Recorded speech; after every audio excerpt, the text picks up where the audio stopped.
Good afternoon, Penn Staters, and thank you for joining us. I'm Paul Clifford, CEO of the Penn State Alumni Association, and I'd like to welcome everybody to today's virtual speaker session, which is being recorded. Today, I'm pleased to welcome the 2022-23 Penn State Laureate, Velvet Brown. As a performing artist deeply grounded in excellence, Velvet Brown strives to engage audiences with unique collaborative performances and enthusiastically share soulful, creative inspirations. These last 2 years have reminded her of the importance to integrate the African diaspora within her performance. A poem by Brown's then 8-year-old son titled "Looking Up" inspired her to realize that all things are possible. When she focused on looking up, Brown became more centered and could see that her path is an extension of where her musical journey began, where her motivations lie, and where her footsteps may take her in the future. In addition to being named the Penn State Laureate, Velvet Brown is the David P. Stone Endowed Professor for the School of Music at Penn State and the Associate Director of the School of Music for Equity, Diversity, and Inclusion. She is passionate about her career as a professor, international tuba soloist and performer, published composer and arranger, recording artist, and conductor. She has performed and conducted in Europe, Russia, Japan, Cuba, Canada, and the United States. She has 5 solo CDs and has recorded with Howard Johnson, Marie Speciale, Doc Severson, and the 2011 inauguration presidential video with Marin Alsop. Brown is a 2000 Fulbright Scholar and a 2009 Penn State Faculty Scholar. Thank you for joining us, Velvet Brown.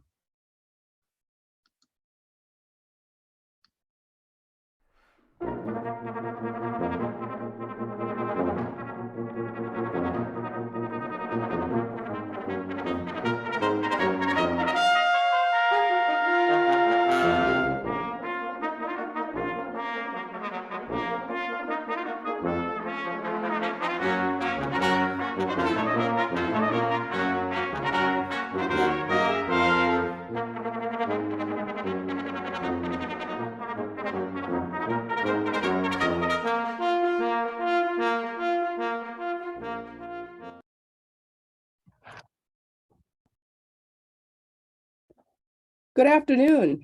I'm excited to be with you today virtually. It has been a busy fall so far as the 2022-23 Penn State Laureate, and I will be back home at Penn State University Park tomorrow after a series of concert tours, and I cannot wait to be back in Happy Valley.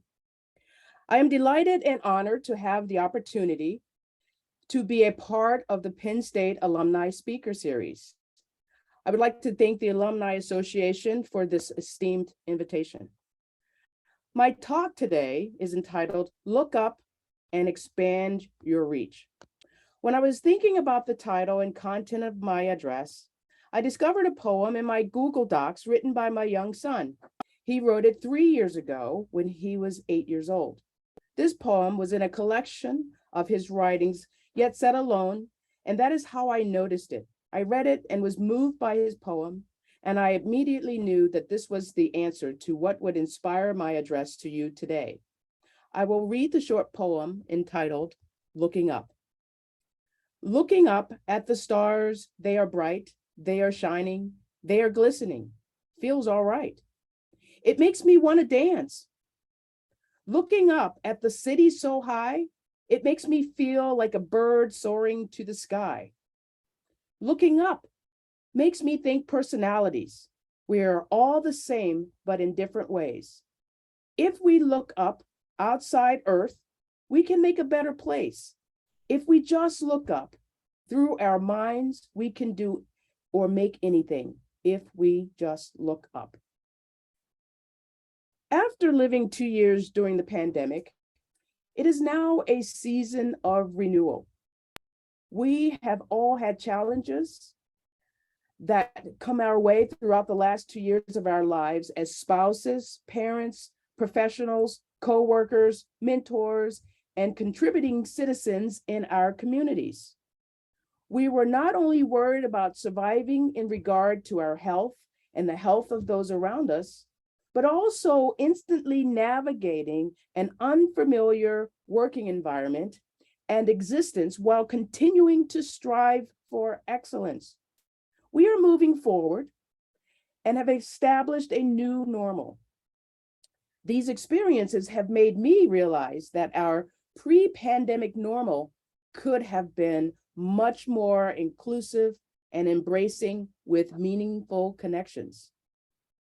We have struggled with the uprising of social injustices. In my view, we need to gather strength to meet these challenges and recognize this as a season of renewal.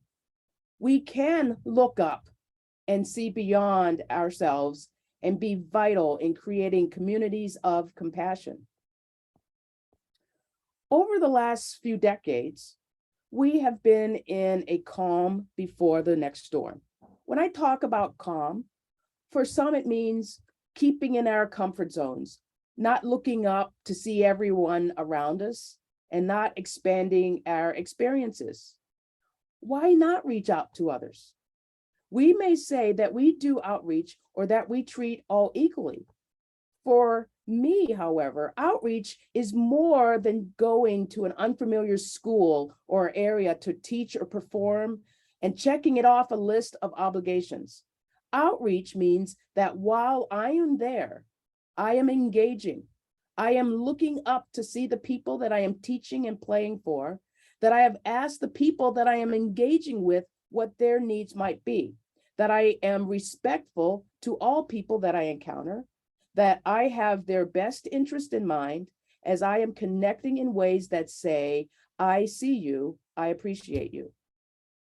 Can we imagine how things will change when we feel gratitude that we've had the chance to see people fully and share our gifts with them? My dream is that audiences and musicians value the small concerts that allow for meaningful interactions with people rather than the large, almost anonymous concerts that sometimes are highly valued. In our musical society, once we accept that community and children's concerts are as important as concerts in the prestigious concert halls, then we are all on track for how to make a difference. And for some, the calm before the storm is an eerie tranquility, an absence of the wind, and a stillness that becomes agitating before the next storm. However, I feel that we can no longer wait for the warning signs of a storm to start looking up to see what truly is or can be on the horizon in our lives. When I say calm, it cannot mean not worrying or not caring. It cannot be status quo. Calm means moving things forward in our professions and personal lives every day. How often do we just continue to do as we have always done? Waking up, going to work, repeat. At some point, we can all get a bit stagnant. I fell into a status quo, and my outlook on my professional career and music became cloudy, and my level of enjoyment for what I did every day decreased. This unsettled feeling was becoming part of everything. I was not looking up for new possibilities. I share this because we can relate this example to everything we do, whether it is playing an instrument or being a scientist or administrator or work at home. If we do not strive daily to advance or to renew daily, then our abilities and usefulness will be negatively impacted. For so many of us, this can simply feel like burnout when it is not from exhaustion. We need the renewal. Looking up gives us hope for tomorrow. It creates a new joy ceiling. Throughout my life, I've been celebrating my joy as an African-American woman in the music world and multiplying, recognizing, and overcoming many challenges. These include race, gender, and instrument stereotypes. My professional life has always been impacted by recent social injustices facing our country. Many organizations wanted a DEI presence, and I was asked to speak. Through it all, I was overwhelmed and yet renewed by the numerous outreach invitations and engagements. Many musicians, organizations, educators, and student groups wanted to hear my story. How did this woman of color find her way? What obstacles did I face? Did my male peers accept me, especially while playing a male instrument? The list of questions I encountered goes on. In my season of renewal, is this new recognition better now that everyone is openly recognizing all of me? I never hid the fact that I was a person of color, nor that I was female. It feels good that people are comfortable and genuinely interested in looking up to see and embrace all of me. I think that this new awakening is occurring in all of us. This season of renewal has given me a better sense of who I am as I navigate the next steps in my life as a person, musician, colleague, mentor, mother, spouse, and friend. Let's encourage one another to embrace the joys of living. Most of my life has been about pushing boundaries. Daily, I'm reminded more than ever that my artistic and professional goals need to continue to be centered around 4 principles. These principles provide a foundation to look up, expand our reach, and renew, which in turn heightens our personal lives as well. The first step is a deep grounding in excellence as a performing artist, teacher, and conductor. In other words, be at the top of our game, secure in our research, knowledge, and practice, and this allows us to soar. To define this in terms of daily life, we need to have a relentless comprehension of compassion for others and a demonstration of learning to live together, almost as though collectively we are elements of music. Guess what? These elements of music cannot exist without each other. These elements are rhythm, pitch, duration, and dynamics. Just as with these musical elements, we cannot survive without each other. We need to pursue excellence by looking up for acceptance and inclusivity. The second principle is to respect others and their art forms through meaningful collaborations within the arts. In non-musical terms, the second principle is to respect others and their uniqueness through meaningful collaborations in life. For a musician, collaboration is the interaction with our peers in the ensemble, the conductor and the audience, and perhaps indirectly with the composer. A long-standing goal should be to engage audiences with unique collaborative performances and to help all that we reach through our performances and teaching develop an understanding for and connection to the music we are presenting. Isn't it the best practice to pave a way for the audiences to get a deeper appreciation for the instruments, the composition, the unique qualities of the musicians, and the collaborative, interactive experiences on stage? It is our obligation to help expand the understanding and enjoyment of music through our innovation, teaching, and performances. This principle certainly relates to life and other professions. I specialize in collaboration and have been seeking collaborative opportunities since middle school. One of my projects, Moja Tuba, Tuba and Dance Fusion, showcases a unique ensemble which can feature the artistic and interdisciplinary collaboration between solo tuba, dancers, piano, voice, and percussion. The diverse ethnic theme of the program, especially its African-influenced music and dance, contributes to a soulful energy that connects the performers and audience and renders each performance a profound spiritual experience. Let me share a video performance of Moja Tuba performing the spiritual, A Motherless Child, featuring Kikor Franklin, professor of theater, with me.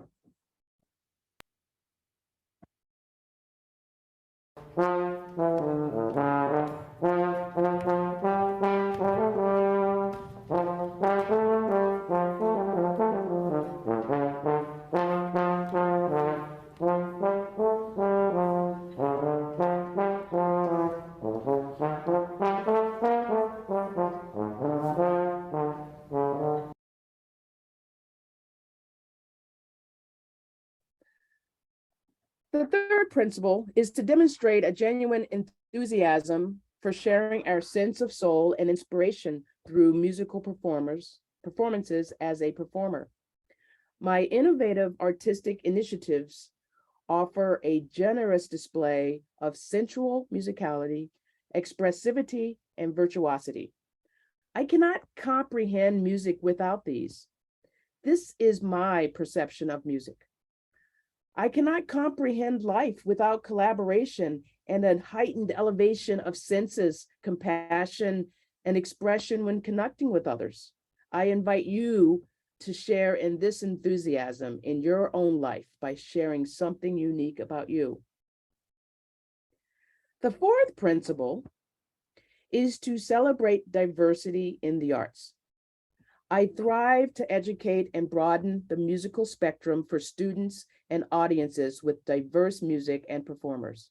I love to learn from the interpretation of others that may not be in my immediate musical sphere.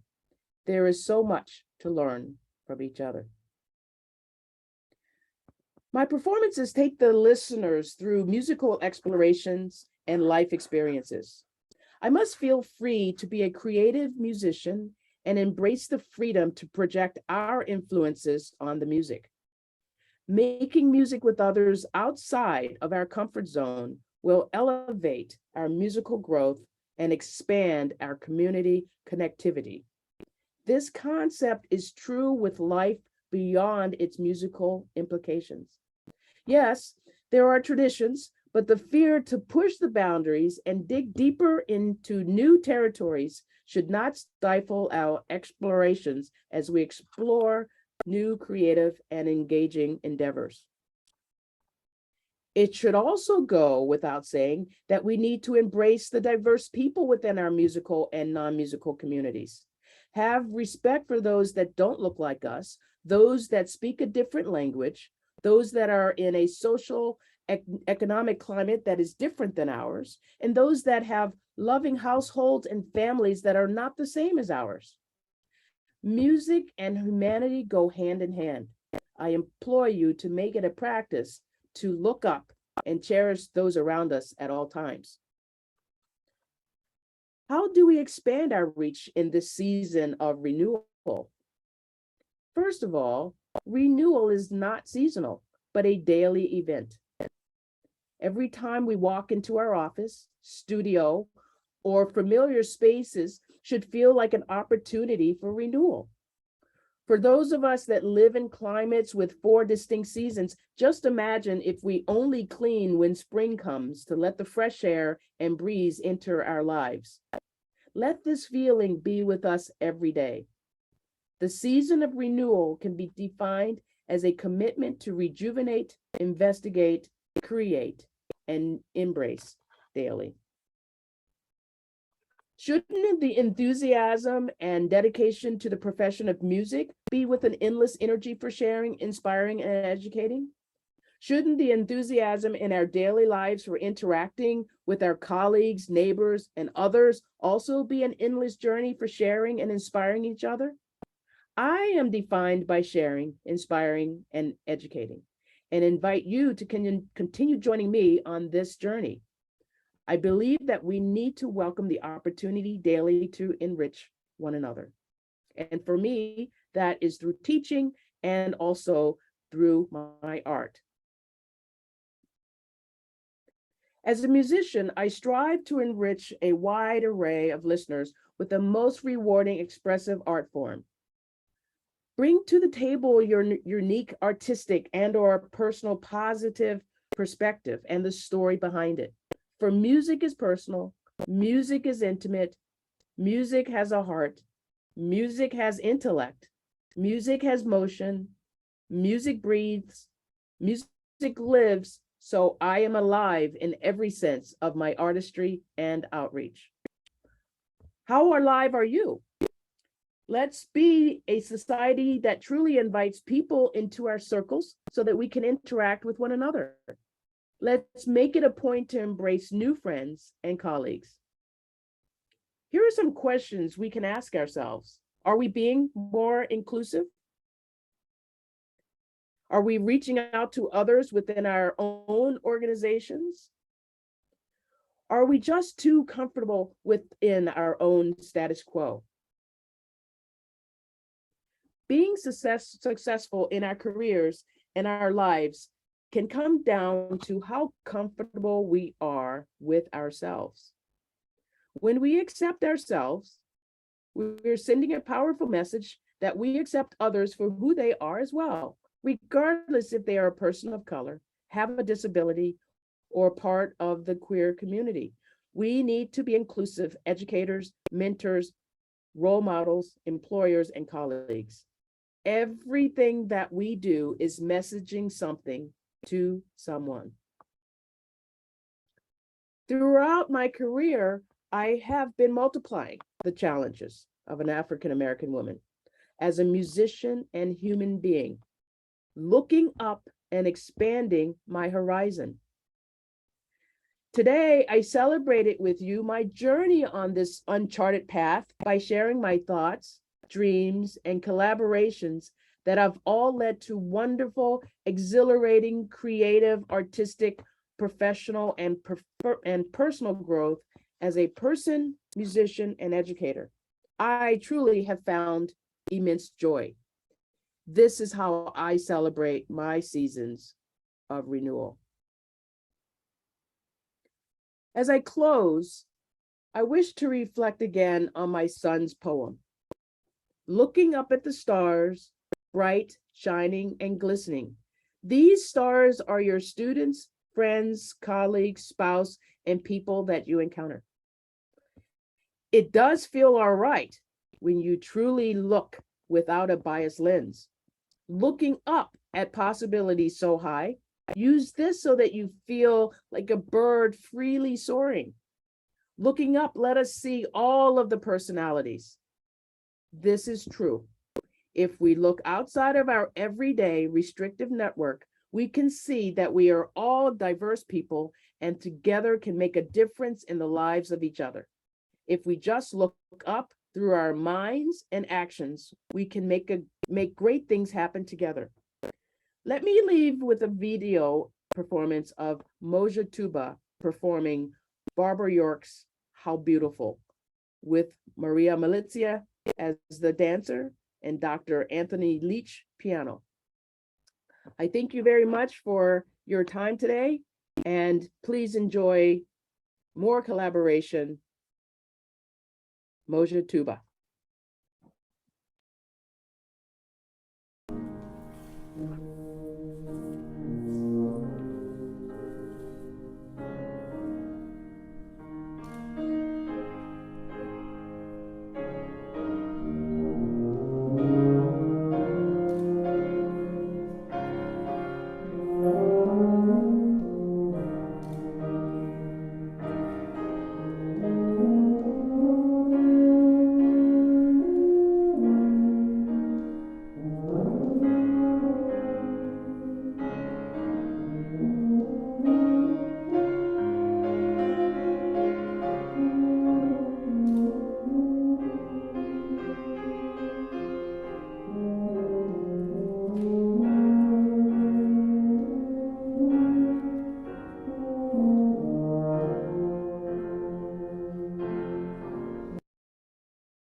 Well, Velvet, I want to thank you for joining us today on the virtual speaker series and taking us through your journey as an artist and a musician and as an educator. I wonder if you have a time for a couple questions. I do. Thank you for having me here today. Absolutely. It's been a joy.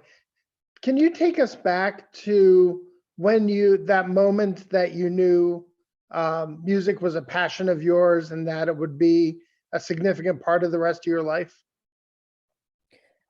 Yes, I can. I grew up in a musical household, and there was always music around me. There was a rhythm and blues band playing in my basement, a live band playing in my basement when I was really young.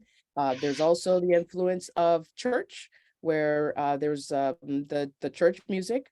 But in addition to that, there were street chorus, and in my town where I grew up, which is Annapolis, Maryland. So there was parades with music all the time. And I would watch my father and grandfather and uncles perform in those bands. I started piano at the third grade, so I think it was about 8 or 9. And then I wanted to play the trumpet. So the trumpet was my first instrument. Moving on to tuba in 7th grade, and just absolutely knew at that point, probably between 7th and 8th grade, that this is something I really love. I love playing the tuba, but I am going to show that the tuba can be as wonderful and melodic as every other instrument. And I pretty much set that out around 8th grade. That's amazing. The tubas are often underrated and stereotyped within the orchestra and the band community, and you certainly confound that stereotype with that instrument. Yes.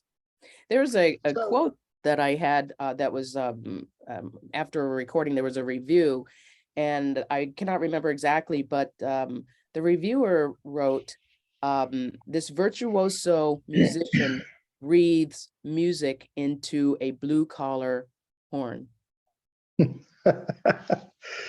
So just yeah. every day, it's a chance to demonstrate what this instrument can do, what I can do with it, and the joys of the collaboration that involve the tuba as well. You talked about the inspiration you got from your son's poetry. What are some other things that have inspired your art in the past, or your creative got your creative juices flowing in a direction that was maybe unexpected? I would say you said that was unexpected. A lot of opportunities came my way based on, I would say, the hard work and dedication that I had during my student days.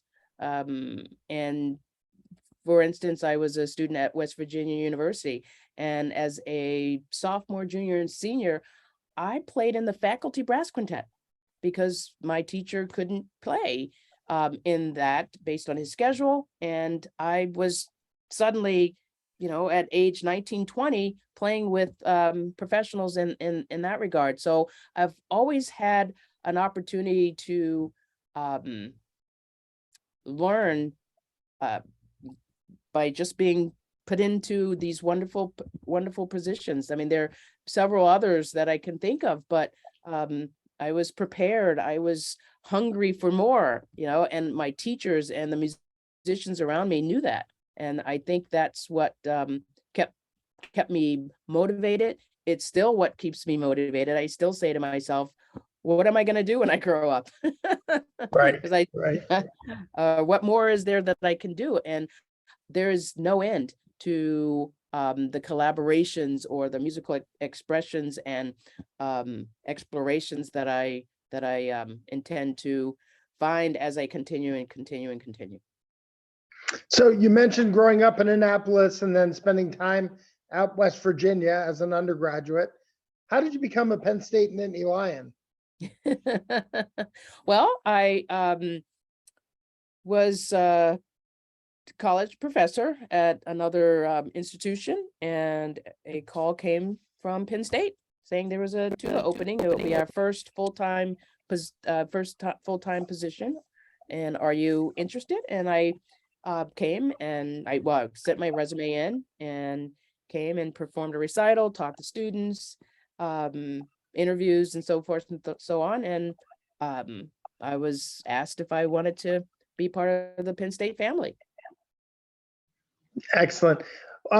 You talked about kind of your early days and your love of music and your early days as a performer. When did you also realize that you had a passion for teaching and being an educator? I found that out when I was in grad school. I did not go through my undergraduate years as a music education major. I had roommates that were, and I was getting excited about all the things that they were learning and so forth and so on. And when I got to grad school, there were a bunch of credits that you could take for something else. And I just thought, you know what? I really like the idea of sharing what I'm doing with others. And I had a part-time job while at grad school at Boston University. This was a job in New Hampshire where I taught brass, and that became teaching brass and woodwinds, and it just continued to expand. And I just loved, I realized I loved driving there and could not wait to be with the students. And so for a period of time, I taught college and public schools at the same time. I was the marching band director and director of athletic bands at Boston University when I graduated, and at the same time I was middle school band director and high school band director, middle school chorus director, and I just loved that. And then another phone call came someday and asked if I wanted to be a college professor, and I just thought, never really thought about that. I mean, I really didn't. I didn't have the example of the full-time college tuba teacher. I did not have that. So I didn't think, oh, I want to do that. And I just thought, wow, this seems like a great opportunity. And again, recital, application, recital, teaching, and I was offered that position. And that's how the college teaching began. Excellent. You have been named the 2022-23 Penn State Laureate. What does that honor mean to you, and kind of how do you plan to use that platform to bring more awareness to the work that you're doing here at Penn State? Well, it's quite an honor to be the 2022-23 Penn State Laureate. And I feel as though I am an arts ambassador for the university, an arts ambassador for the president's office, an arts ambassador for the School of Music, arts ambassador for everything Penn State. I have had a busy September so far, where I'm going through the Commonwealth, as well as another Big Ten school, I should say, where I have been teaching, performing, and speaking. And it gives me a chance to showcase the arts.